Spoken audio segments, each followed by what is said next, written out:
May I come in, sir? Yes, come in. Good evening, sir. Good evening. Please sit down. Thank you so much. Okay, tell us about yourself. Sir, my name is Utsu Kumari. My father's name is Mr. Chitranjan Roy. I am from Muzaffarpur district, Bihar, which is famous for Shahi Lychee and Black Bangles. I have pursued my graduation from Doon PG Agriculture College, Science and Technology, Dehradun. My hobby is cooking. Okay, तो ये job के लिए आपको किस चीज ने motivate किया ऐसा कि यही जॉब आपने करनी है? सर, जैसा कि मैंने आपको बताया कि मैं फार्मर फैमिली से बिलॉन्ग करती हूँ, तो मैंने ग्राउंड लेवल पे जो भी फार्मर्स के चैलेंजेस हैं, उनको देखा है। मुझे पता है कैसे उन तक गवर्नमेंट की जो भी स्कीम्स है, उन तक उनका लाभ नहीं पहुँच पा रहा है। तो मैं चाहती हूँ कि जो भी गवर्नमेंट की स्कीम्स है, सब्सिडीज़ है, उन तक पहुँचे। जो भी उनके चैलेंजेस हैं, उन सबसे वो ओवरकम करके ताकि उनका क्रॉप प्रोडक्शन ज़्यादा हो और उनको फाइनेंशियल स्टेबिलिटी मिले। इस जॉब प्रोफाइल को आप अपने बेसिस पे कैसे अच्छे से निभा पाओगे? इसका हमें आप एक्सप्लेनेशन दीजिए। एज अ बीएओ मैं ग्राउंड लेवल पे जाके अवेयरनेस कैंप ऑर्गेनाइज करूंगी, उनको एक्सटेंशन स्कीम समझाऊंगी, जो भी गवर्नमेंट के द्वारा सब्सिडरी और स्कीम्स लाई जा रही है आम जनता तक उसको पहुंचाने में हेल्प करूंगी। जो भी वहाँ के सॉइल से रिलेटेड जो भी problems as a soil health card scheme चल रही जा रही है गवर्नमेंट के द्वारा, तो मैं उसमें सॉइल टेस्टिंग वगैरह करवा सकती हूँ। फिर उसके बाद जो भी हाइब्रिड सीड्स वगैरह है वो लोकल लोगों तक पहुंचा सकती हूँ, जिससे उनका क्रॉप प्रोडक्शन इंक्रीज होगा, इससे उनके फाइनेंशियल स्टेबिलिटी मिलेगी। चलिए मान लीजिए आप बीए सेलेक्ट हो जाते हो यस सर। और आप अपनी जब जॉब पर जा रहे हो तो आपको कुछ समय बाद पता लगता है कि गवर्नमेंट की एक स्कीम आई है जो कि पर्टिकुलर आपके जो आपका एरिया है उसके एक पार्ट के लिए वो जो स्कीम है उनके लिए है। यस लेकिन एक लोकल एमएलए या कह दो कि कोई लोकल कोई जो भी पॉलिटिकल लीडर है जिसके प्रभाव बहुत ज्यादा है उस क्षेत्र में, वो आपको इस बात के लिए एम्फेसाइज करता है कि ये जो स्कीम है वो उसके एरिया पर भी लागू हो, जो कि उस स्कीम के अकॉर्डिंग लीगल नहीं है। यस अब सर। क्योंकि वो पॉलिटिकल लीडर है, प्रभाव है उसका उस क्षेत्र में, तो इसका आप इलाज क्या करें? पहली बात तो सर मैं किसी भी पॉलिटिकल प्रेशर में नहीं आऊँगी। मैं अपने सीनियर्स के साथ डिस्कस करूँगी इस प्रॉब्लम के बारे में, उनके साथ बातचीत करके मुझे लगता है कि उन्होंने इससे पहले भी ऐसे चैलेंजेस फेस किए होंगे, तो वो कहीं न कहीं बेहतर डिसीज़न लेंगे। हम सारे मिलके एक पैनल में डिस्कशन करेंगे इस बारे में, जो भी बेहतर डिसीज़न हो सकता है हम ले पाएँगे वो करेंगे। लेकिन किसी भी पॉलिटिकल प्रेशर में आके अपने पद का कभी भी दुरुपयोग नहीं करेंगे। अच्छा, आपकी फ्री टाइम को आप इफेक्टिवली कैसे यूज करते हो? सर मेनली मैं फ्री टाइम में तो कुकिंग करना पसंद करती हूँ। कुकिंग के अलावा और कोई काम नहीं होगा? नहीं ऐसी बात नहीं है, मेनली ये मेरा हॉबी है कुकिंग, बट फ्री टाइम में ऐसे मैं गाने सुनना पसंद करती हूँ। ओके। अच्छा, आपने कहा आप मुजफ्फरपुर से हो, तो यस सर। हमें मुजफ्फरपुर का कोई हिस्टोरिकल इवेंट बताइए जो कि पूरा भारत जानता हो जिसे, और आप भी उसे जानते हैं, ऐसा कोई yes. Historical event. Yes sir. Muzaffarpur में तो सबसे बड़ा हिस्टोरिकल इवेंट ये रहा है कि 1908 ईस्वी में प्रफुल्ल चाकी और खुदीराम बोस जो वेस्ट बंगाल के रहने वाले थे उस टाइम पे आके किंग्स फोर्ड नाम का एक अंग्रेज था उसके ऊपर उन्होंने बमबारी की थी। हालांकि उसमें उसकी पत्नी और उसकी बच्ची की मौत हो गई थी, वो तो बच गया, लेकिन उसके बाद उन्होंने कार्रवाई की और 3 महीने के बाद उन्होंने खुदीराम बोस को फांसी की सजा दी, जिनके नाम पे अभी भी मुजफ्फरपुर सेंट्रल जेल अभी भी है। तो ये सबसे बड़ा ऐतिहासिक इवेंट लगता है मुझे अब तक मुजफ्फरपुर का। दूसरा ये भी कि जब महात्मा गांधी ने चंपारण सत्याग्रह का शुरुआत किया था उन्होंने, तो फिर वो मुजफ्फरपुर के लंगट सिंह कॉलेज है, वहाँ से उन्होंने 2-3 दिनों तक वहाँ पे वो रुके थे और वहाँ पे जो भी अंग्रेजों के खिलाफ वो प्लानिंग की थी ताकि नील की खेती से उन्हें मुक्ति दिला सकें। तो ये 2 मेन हिस्टोरिकल इवेंट रहे हैं मुजफ्फरपुर। आपकी दो स्ट्रेंथ्स और दो वीकनेसेस के बारे में बताइए। सर मेरी पहली स्ट्रेंथ तो ये है कि मेरी कम्युनिकेशन बहुत अच्छी है, मैं लोगों के साथ इजीली कम्युनिकेट कर लेती हूँ। दूसरी ये कि मेरे अंदर अडेप्टेशन क्वालिटी है, जो कि मैंने पहले ही बताया, मैंने बिहार के बाहर से अपनी स्टडी कंप्लीट की है, तो वहाँ पे अलग-अलग राज्यों में मेरा जाना हुआ है, वहाँ अलग-अलग कंडीशंस मुझे मैंने फेस करने पड़े, लेकिन मैं ईज़िली सर्वाइव कर गई वहाँ पे। तो मुझे ये लगता है कि मेरी एडेप्टेशन क्वालिटी अच्छी है। और वीकनेस, सर फिलहाल तो मेरी वीकनेस ये है कि मैं चीज़ों को ओवर एनालिसिस करती हूँ, तो इस पे मैं वर्क कर रही हूँ। ठीक है सर, क्या बता सकते हैं जीआई टैग क्या होता है? Sir GI tag stands for geographical indication. GI tag जो है किसी भी भौगोलिक क्षेत्र के वहाँ प्रोडक्ट को दिया जाने वाला एक राइट है। इसमें मेनली वहाँ की क्लाइमेटिक कंडीशंस, एडफिक फैक्टर्स और वहाँ के लोगों का जो आर्ट है उसकी वजह से जीआई टैग दिया जाता ठीक है। एग्रीकल्चर रोड मैप के बारे में जानते हैं? है। Yes sir. बताइए। सर एग्रीकल्चर रोड मैप पहली बार राष्ट्रपति एपीजे अब्दुल कलाम के द्वारा 2008 में लॉन्च किया गया था। ये 5 ईयर प्लानिंग होता है। इसके अंदर जो भी एग्रीकल्चर सेक्टर में फार्मर्स को चैलेंजेस फेस करना पड़ रहा है उसको ओवरकम करके उसके अंदर ऐसी प्लानिंग की जाती है ताकि उससे उनका प्रोडक्टिविटी इंक्रीज हो और ओवरऑल उनके फाइनेंशियल स्टेबिलिटी को बढ़ाया जा सके। पहले इसके अंदर 10 डिपार्टमेंट होते थे, बट अब उसको बढ़ा के 12 डिपार्टमेंट कर दिया गया है। अभी जो अपने 2023 में रोड मैप आया है वो चौथा एग्रीकल्चर रोड मैप है, यस तो इसके बारे में क्या जानते हो आप? Sir, fourth agriculture road map को राष्ट्रपति श्रीमती द्रौपदी मुर्मू के द्वारा लॉन्च किया गया है, जिसका बजट 1,62,000 करोड़ रुपए है। इसके अंदर जो भी फार्मर्स के चैलेंजेस है उनके साथ साथ मेनली एनिमल हस्बेंड्री पे विशेष जोर दिया गया है ताकि उस सेक्टर में, अलाइड सेक्टर में फार्मर्स की इनकम को बढ़ाया जा सके। ठीक है। क्रॉपिंग पैटर्न के बारे में जानते हैं? Yes sir. बताओ क्या होता है क्रॉपिंग पैटर्न? किसी भी एरिया के अंदर कोई भी फसल जब हम किसी अरेंजमेंट में लगाते हैं, चाहे वो स्पेचुअल अरेंजमेंट हो या टेम्पोरल अरेंजमेंट हो, उसको हम क्रॉपिंग पैटर्न कहते हैं। जैसे आपने अपने इंट्रो में मेंशन किया था कि आप फार्मर फैमिली से बिलोंग करते हैं, यस। तो आप अपने कभी खेत में गए? Yes sir. अच्छा, तो आपके खेत में कौन सा क्रॉपिंग पैटर्न यूज होता है? मेनली हमारे यहाँ खरीफ में राइस लगाते हैं, कभी कभी मेज भी लगा देते हैं और ग्रीन ग्राम लगाते हैं, और रबी में मस्टर्ड लगाते हैं और बीट लगाते ठीक है। अ, अभी आपने बताया कि जर्दालू आम को भी जीआई टैग मिला है, तो ये जो जीआई टैग है ये इंटेलेक्चुअल प्रॉपर्टी में आता है या नहीं आता है? हैं। सॉरी सर, इस बारे में कभी जानकारी नहीं है। ठीक। बिहार राज्य की कृषि में क्या समस्याएं हैं, और आज अगर आपको बीएओ सेलेक्ट करते हैं तो आप इन समस्याओं को किस तरीके से दूर कर सकते हैं? सर जैसा कि भारत एक कृषि प्रधान देश है, उसी तरह बिहार भी एक कृषि प्रधान राज्य है। यहाँ की 75% पॉपुलेशन जो है वो एग्रीकल्चर पे बेस्ड है, लेकिन यहाँ सबसे बड़ी समस्या ये है कि स्मॉल लैंड होल्डिंग साइज है। जहाँ हम इंडिया की बात करें, वहाँ पे average land holding size 1.08 hectare है। वहीं अगर हम बिहार की बात करें तो यहाँ पे उसके मुकाबले बहुत ही कम है, जो कि 0.39 हेक्टेयर है।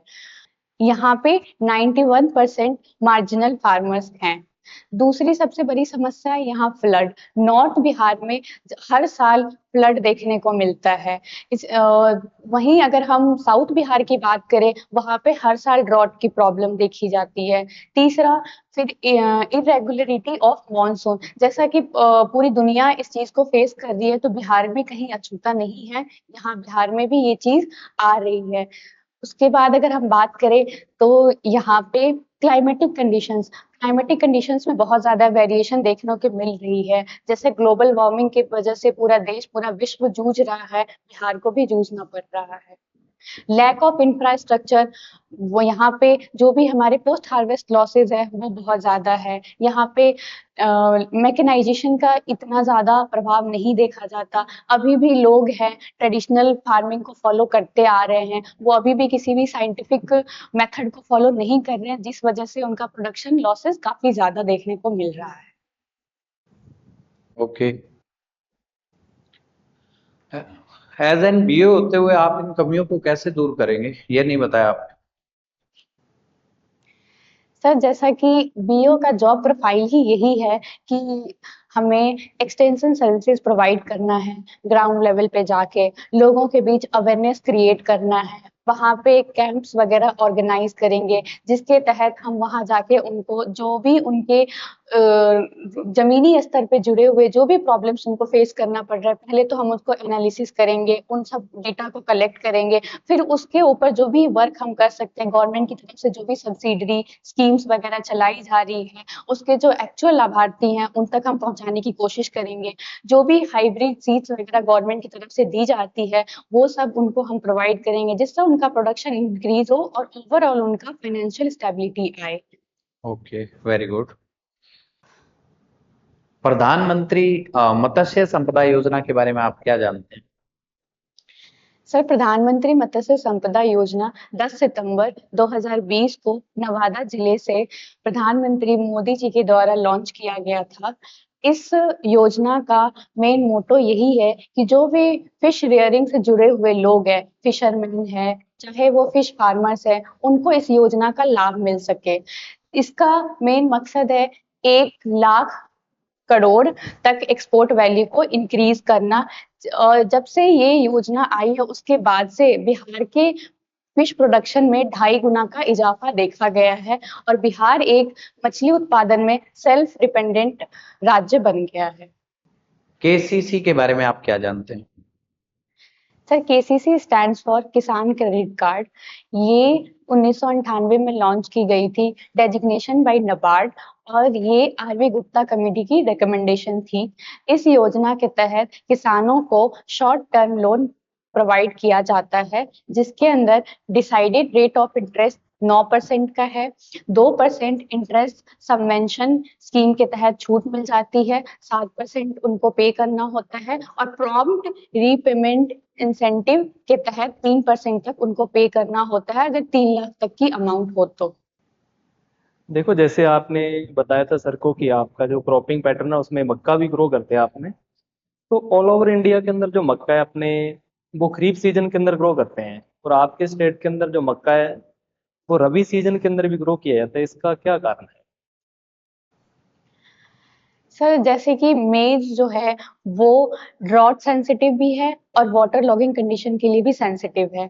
तो खरीफ सीजन में कई बार क्या होता है कि बिहार के कुछ एरिया हैं जैसे नॉर्थ बिहार है, वहां पे फ्लड सिचुएशन आ जाती है, हाई रेनफॉल की वजह से वाटर कंडीशन हो जाता है, तो वहां पे मेज सरवाइव नहीं कर पाता है। इसकी वजह से हम लोग रबी में प्रेफर करते हैं। रबी में जो मेज के लिए रिक्वायर्ड सॉइल मॉइस्चर है वो उनको मिल जाता है जिसमें वो बढ़िया कल्टीवेशन हो पाता है और प्रोडक्शन ज्यादा मिलता है, इसीलिए हम रबी में लगाते हैं मेज को। आपके स्टेट के अंदर टोबैको की क्रॉप को काफी ग्रो किया जाता है, इसके अंदर एक अपने प्रोसेस करते हैं, क्रिया करते हैं, क्यूरिंग। क्या होता है क्यूरिंग? यस सर, टोबैको हमारे स्टेट का एक कैश क्रॉप में से मुख्य फसल भी है। इसके अंदर क्योरिंग हम लोग इसलिए करते हैं ताकि इसके एरोमा को और स्टोरेज लाइफ को हम इनहेंस कर सके, इसलिए हम लोग केयरिंग करते हैं। अच्छा, एक इसके अंदर एक प्रोसेस और होती है, टॉपिंग। Yes sir. क्या होता है टॉपिंग? टॉपिंग में मेनली हम क्या करते हैं, एपिकल बड जो है उसको रिमूव कर देते हैं ताकि लेटरल लीफ जो है उसकी ग्रोथ ज्यादा हो और हमें प्रोडक्शन ज्यादा मिले। आपके राज्य में शुगर कैन की कौन सी क्रॉप को ग्रो किया जाता है?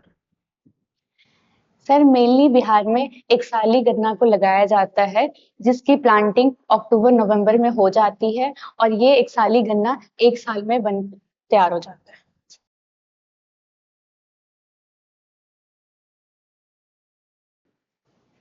अब रिलैक्स होके बैठ सकते हैं आप।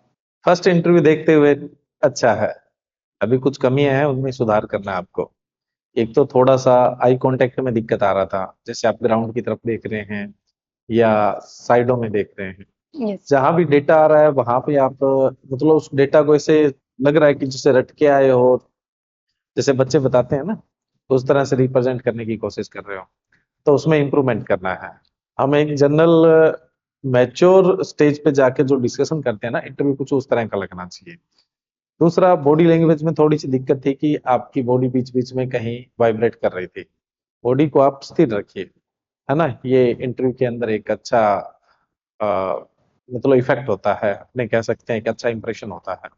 उसके अलावा जैसे कुछ क्वेश्चंस की अगर अपने बात करें, जीआई टैग ठीक है आपने बता दिया, लेकिन मैंने पूछा था कि जीआई टैग जो है वो एक मतलब इंटेलेक्चुअल प्रॉपर्टी है या नहीं है। देखो, इंटेलेक्चुअल प्रॉपर्टी के अंदर इंडिविजुअल प्रॉपर्टीज आती है, ये इंटेलेक्चुअल प्रॉपर्टी में नहीं आता जीआई टैग, ठीक है।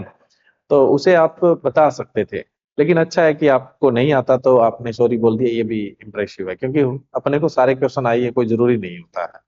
बाकी फर्स्ट इंटरव्यू के हिसाब से बहुत अच्छा था। आगे आप जैसे ही दूसरे में जाएंगे तो और सुधार होगा, तीसरे में जाएंगे और सुधार होगा, लेकिन हमारे क्वेश्चन भी थोड़े से ज्यादा आपको फंसाने वाले भी आएंगे, क्योंकि ये फर्स्ट इंटरव्यू था, तो इसमें जाहिर सी बात है हमने क्वेश्चनों की गहराई ज्यादा नहीं ली। आपको आता तो होगा, लेकिन ये बात है कि आप उसको रिप्रेजेंट कर पाएंगे या नहीं कर पाएंगे। और आपने बोला था कि आपका कम्युनिकेशन स्किल बहुत अच्छा है, तो अगले में वो ज्यादा इंप्रूव करना है। Yes, thank you sir. देखो, जैसे सर ने बोला आई कांटेक्ट में मुझे ये पर्सनली एक चीज कमी लगी कि किसी किसी क्वेश्चन में आपने आई कांटेक्ट हटाया नहीं। तो आई कांटेक्ट सभी के साथ रखना है कि आप उस आंसर में सभी को कंसीडर कर रहे हो। वो क्वेश्चन एक व्यक्ति से बिलोंग नहीं करेगा, वो बिलोंग करता है आपसे, और आप बता रहे हो सबको, ठीक है।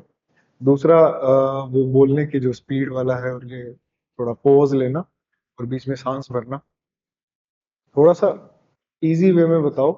सामने वाला सुनना चाहता है, ठीक है, उसे भी जल्दी नहीं है, आपको भी नहीं है, आराम से समझाओ उसे आप कि आप क्या बताना चाहते हो। मैं गुड पॉइंट्स भी बताऊंगा कि एक तो नॉलेज अच्छी है क्वेश्चंस की, आंसर्स की, कि जो आपने जवाब दिए उसके अंदर आपकी नॉलेज दिखती है कि तैयारी की है।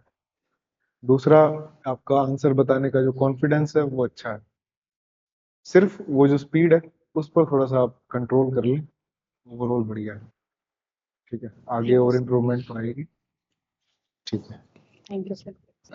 देखो, जैसा सर ने आपको फीडबैक में बताया कि क्या आपके पॉजिटिव पॉइंट थे, क्या आपके नेगेटिव पॉइंट थे। जैसे मैंने नोट किया कि introduction was very good, knowledge also good, and confidence also good. But कुछ एक मैंने पॉइंट नेगेटिव भी नोट किया आपके, जैसे कि अपन रिलैक्सेशन के लिए क्या करते हैं, हम इंटरव्यू में आपको बताते हैं कि डीप ब्रीथिंग, कि आप लोगों को डीप ब्रीथ करना है, लेकिन डीप ब्रीथ आपको बाहर श्योर नहीं करना है कि आपने डीप ब्रीथ किया है। क्लियर? तो ये चीज इस पे आपको थोड़ा सा काम करना है। फिर जैसे मैंने आपको कुछ एक क्वेश्चन पूछे थे, जैसे केसीसी वगैरह क्वेश्चन मैंने आप पूछा था आपसे, उसके अंदर आपने थोड़ा सा डेटा के अंदर गड़बड़ किया। जैसे मैंने रेट ऑफ इंटरेस्ट के regarding 9% decided rate of interest है, और 2% इंट्रेंस सबवेंशन स्कीम के तहत क्या हो जाता है, माफ हो जाता है।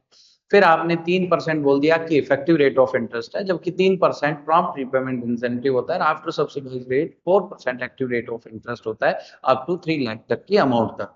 तो ये आपको थोड़ा सा नॉलेज के अंदर लेके आनी है, ये चीजों को थोड़ा सा नॉलेज को और बूस्ट करना है, ठीक है। थोड़ा सा ब्रशअप करिए, बाकी सब ठीक है। प्रधानमंत्री मत्स्य संपदा योजना के बारे में आपने ठीक बताया, बिहार राज्य की कृषि समस्याएं, और आप एज एन बीए होते हुए किस तरीके से इन समस्याओं को दूर करेंगे। आंसर बहुत ही इंप्रेसिव था, बहुत अच्छा आंसर था। बाकी फर्स्ट इंटरव्यू था, दैट वाज गुड, बट थोड़ा सा अभी ब्रशअप करने की, इम्प्रूवमेंट करने की जरूरत है। अपकमिंग जो आपके इंटरव्यू होंगे उनमें ऐसा ना हो। Thank you sir. देखो, ऑल ओवर तो ठीक है, बढ़िया है, बस थोड़ा सा स्पीड में है और आई कांटेक्ट हो सकता है, नॉलेज अच्छा है। ठीक है, okay. Thank you so much.